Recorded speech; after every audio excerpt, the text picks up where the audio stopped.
Good afternoon, ladies and gentlemen. Thank you very much for attending this session. I just want to start by saying it is always worrying that if you look in the past, I'm not so sure about the other cultures. Where I come from, the responsibility of choosing the right wife and the right husband sat with the parents of a person who wants to get married. So the parents, in particular, the father to the son, would around the village or anywhere look for a woman that he thinks is better suited to get married to his son. Now, what is different in accordance with the current dispensation is we are given the right to choose. We have a blank check. You can choose anyone that you like to get married to. But what is problematic with that is that in the past, in those arranged marriages, the rate of divorce was not as much as it is. Maybe it was not there at all. But today, whereby we are given a blank check to choose anyone that we want to get married to, the standard or the rate of divorce is alarming. So I think all of us sitting here, we need to introspect basically as to what is it that we are doing wrong. Where did we shift? Because those people, some and most of them, were not even attending any church. They were too traditional in terms of practices. That was their spirituality. And today we know the ethics. We are associated with the churches in diversities, but still we are affected by this issue of marriage is falling apart. Just to give you an example, in 2019 annual report from Statistics South Africa on divorces, they were saying 46% of divorces were emanating from the marriages that were solemnized in the church. And that tells you it includes the Christians as well. So the question then is, if this process or this problem is affecting the Christians, people who are taught at a very young age about the religious and social ethics, what about the people who are not in the church? So it affects all of us. Then we have to work together to eat this elephant in the house. So to start with, one of the things that you have to do to keep going in your marriage, because it's not always honeymoon. When you start, sometimes it's very interesting, but then you'll have your own upside downs. But the point of the matter is, how do you stay on point regardless? Number one, the Bible says a man will leave his mother and father and be united to his wife, so that they shall be one. So what I pick up from that, it means the marriage creates oneness. It creates unity. It creates teamwork. So in a simple example of the game of soccer, you will find that in two instances, the defender of Orlando Pirates can commit some errors. And based on those errors, Kaizer Chiefs will score. Now, how often have you seen the players of Orlando Pirates saying that, look, Kaizer Chiefs is beating us. Now we are 1-0 down. So give us the T-shirt of Kaizer Chiefs so that we assist you to fight against Orlando Pirates because it's letting us down. It has never happened in that way. So what you have to understand as the spouses is, there are those ups and downs in a relationship, but never at any stage use your spouse's weaknesses to attack her. You have to sit down and try to understand where did it all wrong and what are his or her weaknesses, and try to act in a way of assisting him or her in relation to those weaknesses instead of attacking him. Because I want to tell you one thing. Betrayal is a very painful experience, but what makes it more painful about it is who is betraying you. So if you took the vows and said to a person, till death do us part, but all of a sudden you turn around, it means you are turning against those vows. So it is very important that you always work as a team. Any and everything that you do, you must try to do it together.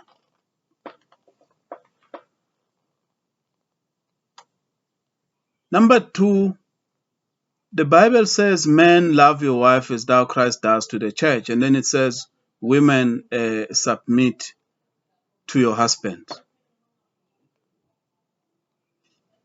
So, as a man, if you love your wife, there are few things that you do which will show that this man loves his wife.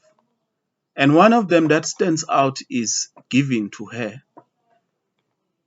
And one of the things that you should give to her is money.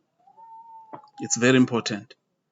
And it doesn't matter how much, and it doesn't matter whether she is employed, but it is intriguing to her. It's very interesting to say, today I'm spending so much, and this one comes from someone because I didn't ask it. It just said out of the blue, I think I'm going to give you so much.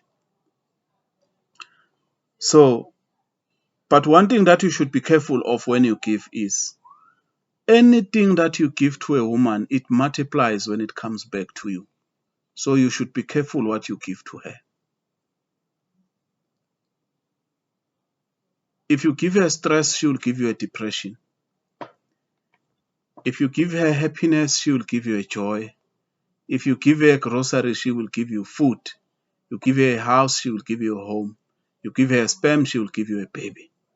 So where you are sitting and you have a terrible and a miserable wife, such that you can't even relate to her anymore, you need to take a stock of where did I start and what did I do up to where we are, such that she is miserable as she is. So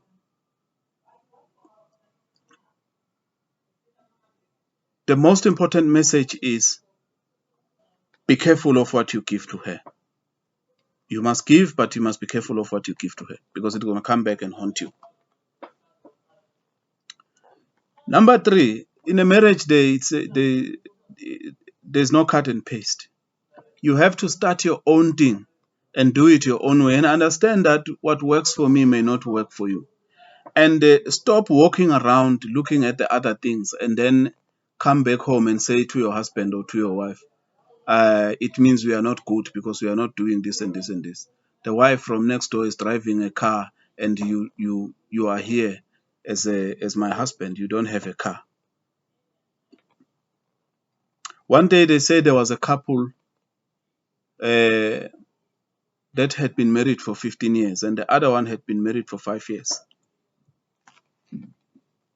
The couple that is married for 15 years, the husband therein is always, when they stop, he opens the car for his wife to come out.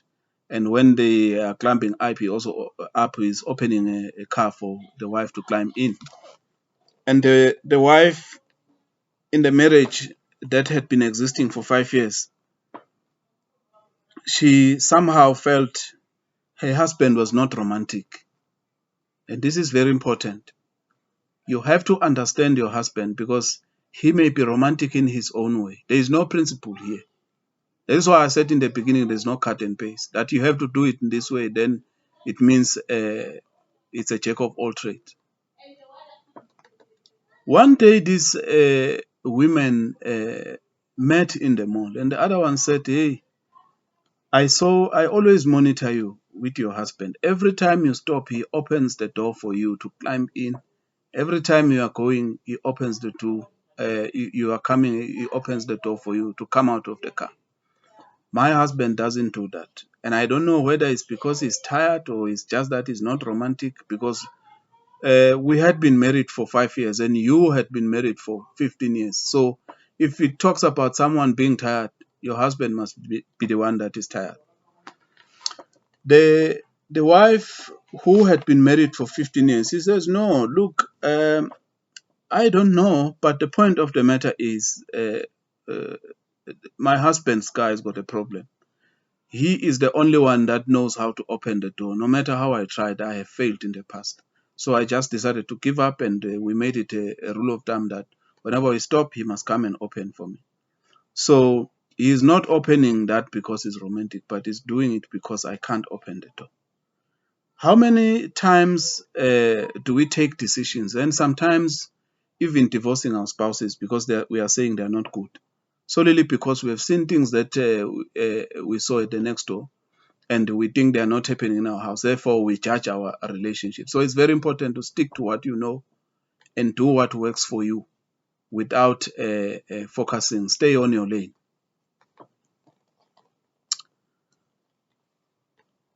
4, you must communicate. It's very important. When you communicate about anything. I know that sometimes we as men, because by God's creation we can't multitask, you will find that you are watching a game of soccer or you are reading a newspaper. Your wife is standing next to you, is having a pot on the stove, she's plugging a washing machine outside, she is feeding a baby at the same time. And she's also talking to you about what was happening at work. And when she is talking, she wants someone that is will listen to her. And that is very important. Communication and listening. Because when she talks to you, she will be intending to offload the pressure and the anxiety or anything that is pressuring her based on what happened during her day at work. But only to find that I am watching my television as a man. When she's talking to me, I'm just saying, yeah, I see, okay, without contributing back to what she is talking to me about. Of course, it is true that at some point you need to listen, even if there's nothing you'll say to her as a solution. You listen to her and say it will be fine, my darling. But it is very important that you should communicate back. You should listen attentively and communicate back about what she's talking about, because if you don't respond, it is a turn off to her, and the next thing she will not talk to you. What will happen? She will go to next door and talk to someone. And most of the things that we discourage people to do is to have a friend of an opposite sex, because the next thing you start to share your problems that you must be sharing at home with your husband, because your husband or your wife is not available to listen to you. So you should listen, you should communicate, and you should be attentive on that basis. The 5th one is, I think it is very important that you appreciate your spouse. For me, every time I bought a grocery, my wife will come, she will unpack everything, put everything in the fridge. And when I'm sitting there watching my television, she will come and say, thank you very much for buying us food and taking care of us in our family. It feels very good. And when I'm doing that, I'm not doing it because I need the favors. I'm doing it because my father taught me that the first thing that you have to do in the house, you must make sure that they don't run out of something to eat. I don't care, my wife will add if she adds, but that is my basic, that I must make sure that everyone in the house does it. So if she says thank you very much, it sits well with my heart. And I'm telling you, I've been doing it on and on and on and on, because I know there's a sense of appreciation. And one thing that you have to understand with women as well, they like appreciation which has something to do with the appearance. For an example, if she's coming from the salon, she has just done a beautiful hairstyle. You will see when she walks in, she will be singing, and she will be talking to you very often, just to draw your attention, to look at her hair, that Are you seeing anything strange, something beautiful, or? And then where we lack as men, we just look at her and we don't say anything. If she is wearing her clothes, is going to work. You should be able to tell her that my wife, you are looking good. A power of words. That power of words, it goes very far. There is no man in the street that will tell her something else other than what you told her. Because you need to understand that as a man, you have authority in your house. Once you say something is like this, any and everyone in the house will believe in that way. But that position, you earn it, you don't demand it. The moment you hear somebody saying that, yeah, I'm a man in this house, you need to know that there's a problem. They are not seeing that you are a man because you are not acting like one. The sixth one is there's something that we take for granted. When you have a problem with your wife, this thing of picking up the phone and calling your parents, your brothers and sisters. So I should say it is a no-no to complain about your spouse to your relatives. Because you know what? Blood is thicker than water. Anything that hurts my brother, it's a problem to me. It's not going to augur well with me. So I will make sure that I retaliate. I will make sure that I clap with my brother to fight the enemy. Therefore, it means once you talk bad about your wife or your husband, what will happen is that the family will consider more bad part of what you said about her than the good side. And then next time you come, you say, my wife, hey, is a good cook. My husband does this and this and this. Hey, he's a darling. Then they will ask you, does he still do this? Does he no more do this and this and this? And I've seen this very often that, in particular, ladies at work, they want to talk about, hey, my husband, this and this and this. So, in principle, because I know women, they compete, and there is no judge, unfortunately. In principle, I would say, try not to discuss your husband at work, whether it's good or bad, because when you say bad things about him, people will never respect your marriage will lose reputation there and there. People will never respect, no matter what good things you do thereafter. It's not going to help.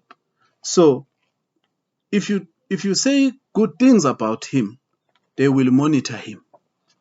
One slight mistake, people will send each other text messages, and they'll give each other calls. Hey, this person who was saying her husband is a darling is waiting here. It's now 5:30. Yet your husband has already communicated to you to say that I'm going to be late. I normally pick you up at 4, but today I will pick you up at 5:30. You understand that, but they don't know. And you're not going to go back and tell them that, look, but today is coming in a bit late. So the moment you talk about your personal life, you are putting your life in the public. Therefore, anything that is happening in connection thereto is going to be public, good or bad. And when it's bad, I'm sure you're not going to like it. So don't expose yourself for accusation in the public.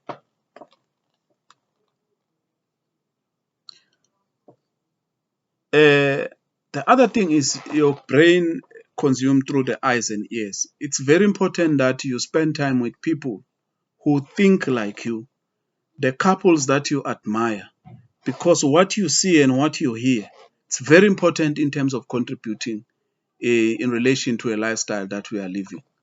So if you spend time with people who encourage you to disrespect men, saying that we are the feminists, uh, uh, uh, people who are bitter because they have failed, and in most instances, those people are the returned soldiers. So therefore, the gospel that they will preach out there is not a positive one, it's a negative one. So it's very important that you stay away from such kind of people.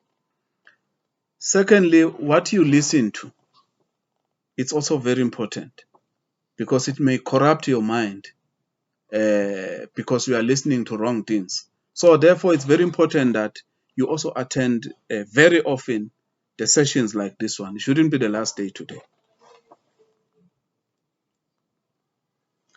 Do not forget to be nice to each other. You didn't get married to be the enemies. You need to talk well to each other. You need to spoil each other. You need to surprise each other. I know every day when I get paid, I know my wife likes chicken licking. I know my girls like and the boy like chocolates. So those are the two things that I buy for my family, and they know for a fact that if that's it's given, that is what they're gonna get. I'm spoiling and I'm making sure that I do any and everything to put a smile on their faces. So I'm trying to show that I'm related to this person. You need to laugh with, you need to crack some jokes.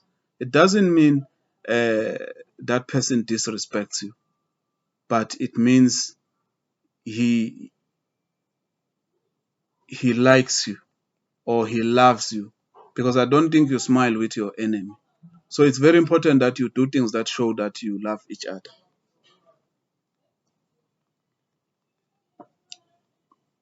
Uh, the other thing is uh, Christianity has a body of ethics, and one of them is that you you you you you must avoid using the obscene language.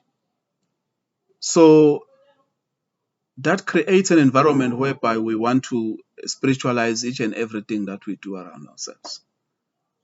When your husband has got an erection, you say, let's go to verse 45, First Peter 2, verse 3. What does it say? It says 1, 2, 3, 4, 5. Some of these things don't need verses, man. They need your mind, your hands, and your body. So the first thing that I want to say, which I want people to understand, your husband can be a devil kicker. He can be a very powerful praying man. But one thing that you have to understand is that that man needs sex. And to satisfy his need for sex, you don't need food or money. You need to do what is right to satisfy that. So I want to say to you, men need sex. If I say so, I mean he can't function without it. Secondly, they say men look for a place to have sex, and the woman looks for a reason to have sex.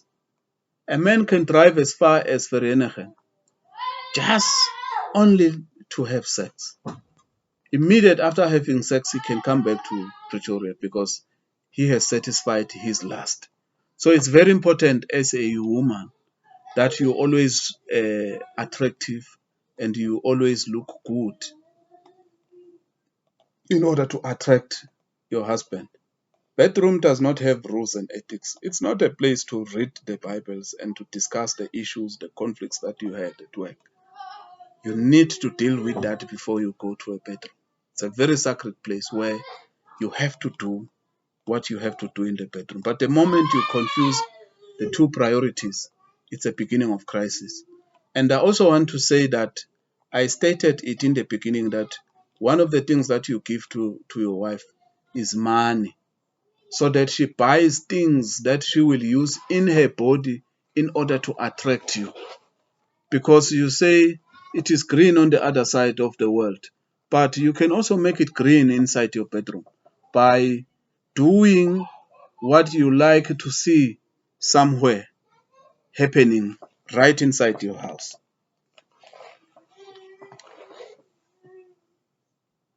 Sex does not start in the bedroom, and it doesn't start with penetration. It starts in the morning when you wake up, the way you wake up, greeting each other, the way you call each other, the way you text each other during the day about your days and stuff like that. You need to communicate during the day. You can even throw some obscene expressions. You are talking to your wife, there's no one who's got the right to intercept that information. You can say anything to her, you have a right to do so, and she can respond. I'm not talking here about the communication whereby you'll be asking questions concerning someone managing the household. But here you are talking about what matters to your wife, and she is talking about what matters to you as a husband. So you have to create the mood from the beginning up to when there is a sexual intercourse, how you treat a woman, how you talk to a husband, and so forth. So 2 things to wrap up. Sex and submission are the deal breaker when you are dealing with a man. Because a man interprets respect as love, and a woman interprets attention as love. So to a man, sex is a need, and you have to deal with that. But to a woman, sex is not a need, but it's what she likes. All what a woman needs is an affection. You need to make her feel good. You need to make her feel loved.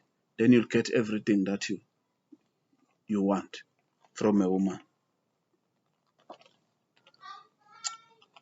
And then the last thing is, when you still think you are in a honeymoon, enjoying yourself, boom, you find yourself having kids. And I've seen it. By its nature, women are not as quick as us when we are doing things. Even if you do a shopping, if I wake up and I go straight to Woolworths or what, I need 2 pair of trousers, I buy them and I come back. But a woman, she will go out intending to buy a shirt and a skirt.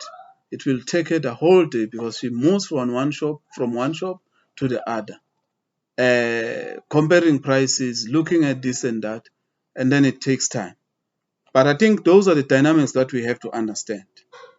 And when they are doing a shopping, they like it when you go with them to assist them in terms of choosing, telling them that this is nice, you look good on this, and stuff like that. And she will want to wear that very often because she knows it's a killer and it impresses you as a husband. You mustn't give up on her. You must be patient. But now, once there are kids, the level of being slow increases for a woman. But there's one thing that you have to take into cognizance as a man. One, she prepares food for you. She irons your clothes. She prepares food for kids and this and this and this and that. But you just wake up, go to a bathroom, you bath, and by the time you finish, your breakfast is there, you wear your clothes, and then you go. But you will be standing outside and saying, hey, I said we are going at 10, and yet you are not done. It's very important that you start by introspecting, taking a stock of what is it that she does before. Maybe you can improve by saying to her, if you know we are going at 12, you must say we are going at 10.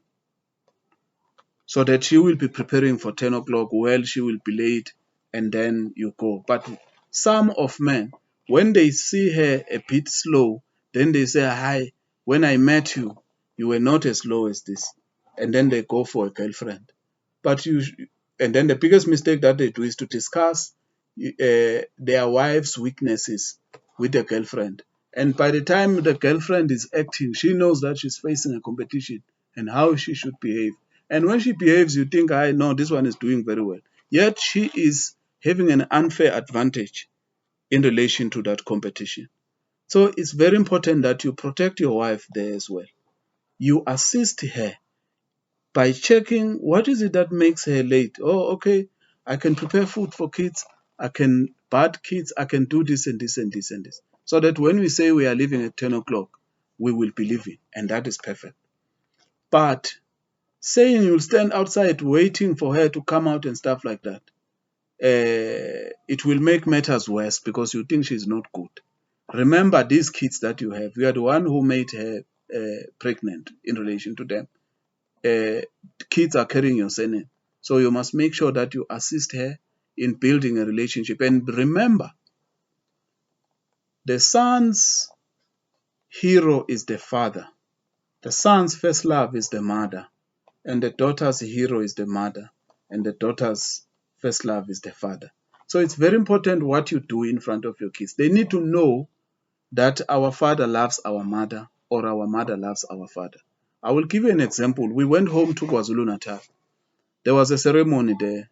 So there was a lady who just came, and we last saw each other when we were still at high school.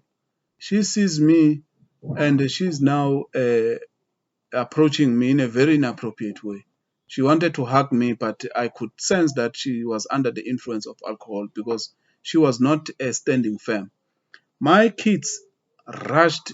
At that time, the eldest was 4 years. Rushed to my wife and they said, "Hey, mommy, come and see. There's a woman that wants to kiss Baba." So for them, it says the person who's got a privilege to kiss our mother, to kiss our father, is our mother. And I was very proud of that. So it's very important what you do, because today we have people who are beating women and some are killing women. It's because they are coming from those dysfunctional families. And the only way to deal with the discipline of our kids is to know that there is a comfort which comes as a result of the fact that I have a stable family because my parents love each other. Even at school, they are doing very well. One day I walk in, it's 8 o'clock at night, I'm coming from work. My daughter comes to me and says, "Yeah, by the way, I've been waiting for you. I couldn't sleep. Why are you late today?" I'm saying I was working. And he says, "Why are you working, by the way?" I'm saying, "It's because I need to make ends meet for you. You need to eat food. You need to go to school and stuff like that." He said, "Okay, it's fine. There's an issue here which I want you to deal with. And my mom told me that you are the only one who will help me in this. And I want to deal with this decisively. And I want you to go to school and talk to my teachers that why should they do that to me?" One of the things to instill the confidence in me, my wife will sometimes, even if she's got an answer, she will say, "Baba will handle this." So they know that I'm the best when it comes to that. Unlike in the past, you'll find that the mothers are saying, "Hey, I can see that we are not. I'm going to tell your father about what you are doing." So I then say, "What is the problem?" My daughter says, I came out number one, but at school they said I'm number three when we were running the athletic competition. Then I say to her, "Look, Michael, you don't need someone to tell you that you are good if you are good. So if they say you are not good, it's fine. That is their own opinion and they are entitled to it. But you don't need that platform only in order to show people that you are good. So what we're going to do with you, we need to exercise so that you are on point and you are sharp so that you can take other competitions other than that one." Then she said, "Yeah, no, you have a point." Then I said, "Go to sleep then, Michael." She went to sleep. So those are the situations that you need to build, that your kids trust you. They can talk about anything and you can advise them. Because the danger with that is when parents are not in good terms, kids end up confiding to foreign people. And some of them, they end up doing bad things to them. You understand? Yet you have to deal with the internal issues on that basis. And then lastly, before I close, I want to wrap up by unpacking three letters of love, LOVE. First L stands for leadership. As a father and as a husband, you should always be available, not only present, but you should also be available to take proper and right decisions when it is necessary.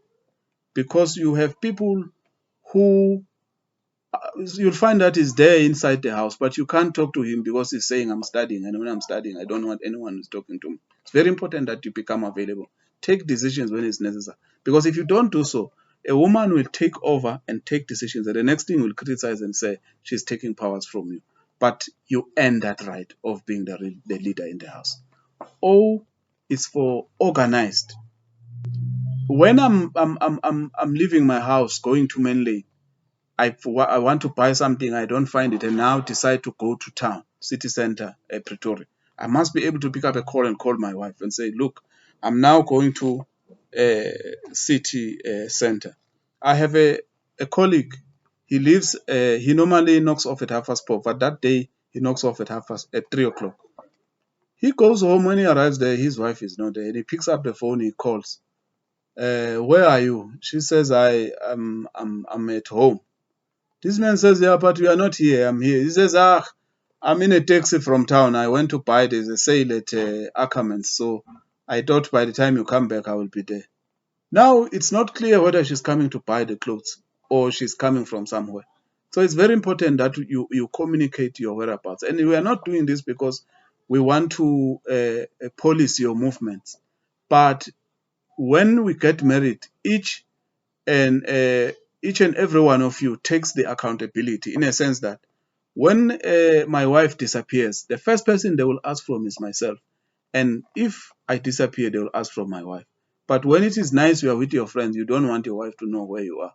So try to be organized, such that when I ask from this man, he can tell me that my wife went to point A. Not that someone say, I saw at point X. And then now it shows that you don't communicate, so you are not organized. The third one is V, which is for visibility. Married people, when they are walking, you should be able to tell that this is not a brother and a sister, but this is the way they dress, the way they do things. But moreover, the biggest agency of visibility is your kids, rather than concentrating on posting the pictures on the social media to communicate with an outside world instead of communicating with the inside stakeholders, the internal stakeholders. And then E, you must encourage. When things are not right, you mustn't fight. You must know. The Bible says you need to know when to fight. For an example, if your wife will say, I'm stuck in a traffic, that's where they say you can differentiate between love and lust. Lust is impatient.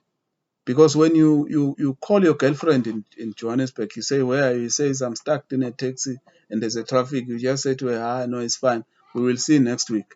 You browse on your phone, you look for another person because you don't have love, but you have lust. But when you have love, you will ask, how far are you? What time do you think you will be here? I don't worry, don't panic. By the time you arrive in Pretoria, I'll be waiting for you at the bus stop. Then that kind of comfort you are talking about. So if she has done anything wrong, don't come back lashing. And in that aspect, I want to say to women, when you are talking to a man, no matter whether he's wrong or not, you must never raise a voice when you are talking to him. You must talk softly. He will understand you. I'm telling you, it has happened with me. When I know that I have crossed the stop sign without stopping, then a traffic cop stops you. And the way he approaches you, you will receive him the same way. But it's not doesn't mean that you are not wrong. But the manner of approach is very important. So that is how I want to close this session and allow questions. Thank you.